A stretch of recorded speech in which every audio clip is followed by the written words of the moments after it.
नए साल का उत्सव। नए साल का उत्सव नव वर्ष की कहानी। नववर्ष की कहानी। आज नव वर्ष का पहला दिन था और तैयारियां तो एक दिन पहले से ही शुरू कर दी गई थीं।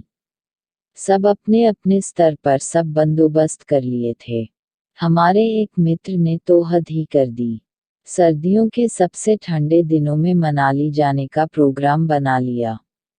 अब बताओ, ऐसा भी होता है क्या कि दिमाग इतना गर्म हो जाए कि ठंडा करने के लिए और ठंडे इलाके में जाया जाए। सबके अलग अलग फंडे हैं। 31 की शाम को देखा तो सामने वाले घर में किसी पार्टी की तैयारियां चल रही थी। किसी पड़ोसी ने बताया कि आज यहाँ जगराता है। ऐसा लग रहा था जैसे आज इनकी सारी इच्छाएं पूरी हो जाएंगी। पर 1 जनवरी को नए साल का उत्सव तो यीशु मसीह के जन्म दिवस के कारण मनाया जाता है। ऐसा लग रहा था मानो सब इसी दिन का इंतजार कर रहे थे, हर काम को शुरू करने के लिए। खैर, रात को जगराता आरंभ हुआ और धार्मिक संगीत के ऊंचे स्वर में जैसे तैसे खुद को नींद के सुपुर्द किया ही था। अचानक रात के 12 बजे जब मैं आराम से सो रहा था, उसी समय कानों में एक तेज ध्वनि आई। मैंने आंखें बंद करते हुए फोन उठाकर कान से लगाया।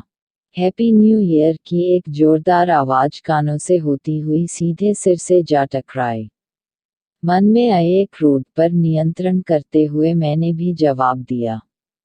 अगला सवाल उसी समय आ गया, सो रहे थे क्या? अब पता नहीं ये कैसा प्रश्न था, फिर भी मैंने जवाब दिया, जी सो रहा था। उद्धरण चिन्ह। मुझे लगा जगराता कर रहे हो, उन्होंने मजाकिया लहजे में कहा। यह सुन सर्दी की उस रात में गर्मी पूरे बदन पर हावी हो गई। इससे पहले मैं कुछ बोलता वो बोले कि पीछे से आवाज आ रही है, इसलिए पूछा। फिर हालचाल पूछने के बाद फोन काट दिया और फिर एक और फोन आ गया। कुछ देर तक फोन का आना बंद हुआ तो फिर से सोने की कोशिश करने लगा और सोचने लगा अगर इतनी शिद्दत से लोग अपने काम करते तो कहां से कहां पहुंच जाते। इन्हीं ख्यालों में कब सो गया पता ही नहीं चला। सुबह उठा तो टीवी में देखा नव वर्ष के आगमन का उत्सव दिखाया जा रहा था। मैंने देखा कि ढेर सारी आतिशबाजी की गई, पर कहीं भी वो लोग नहीं दिखे जो दिवाली या दशहरे के दिन वायु प्रदूषण की दुहाई देते हैं। शायद वो भी नव वर्ष के उत्सव में मशगूल थे। विद्यालय में अवकाश होने के कारण मैं एक मित्र से मिलने के लिए निकला तो रास्ते में मिलने वाले हर इंसान ने हैप्पी न्यू ईयर को बम की तरह मेरी ओर उछाल दिया।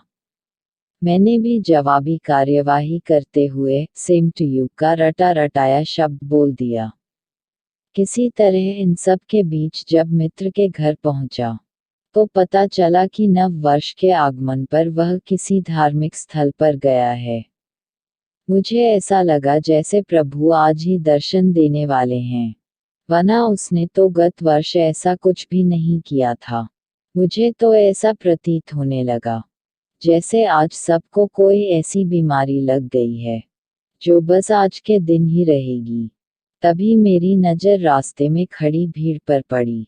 पास जाकर देखा तो एक भिखारी की मृतदेह पर पड़ी थी, जिसे देखने से ऐसा लग रहा था कि उसने सर्द रात में खुद को गर्म रखने की कोशिश में हार के अपनी आत्मा को शरीर से अलग कर हर तकलीफ से मुक्ति पा ली हो।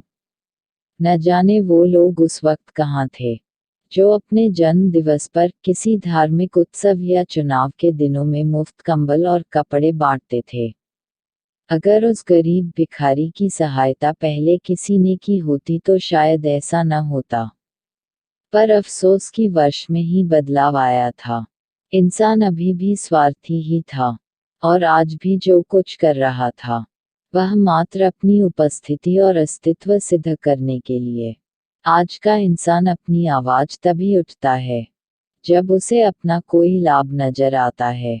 यदि हम यथार्थ में नए साल का उत्सव मनाना चाहते हैं, हमें अपना हर दिन किसी की सहायता करने, सद्भावना बढ़ाने और देश की उन्नति के लिए समर्पित करना चाहिए। इस प्रकार हम हर दिन नव वर्ष की अनुभूति कर पाएंगे। आप इस कहानी नए साल का उत्सव से कितने सहमत हैं? अपने विचार हम तक जरूर पहुंचाएं। हमारा YouTube चैनल सब्सक्राइब करें।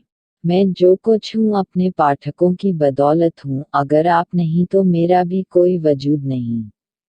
बस कमेंट बॉक्स में अपना प्यार और आशीर्वाद देते रहें, ताकि आगे भी मैं आपके लिए ऐसी ही रचनाएं लाता रहूं। धन्यवाद।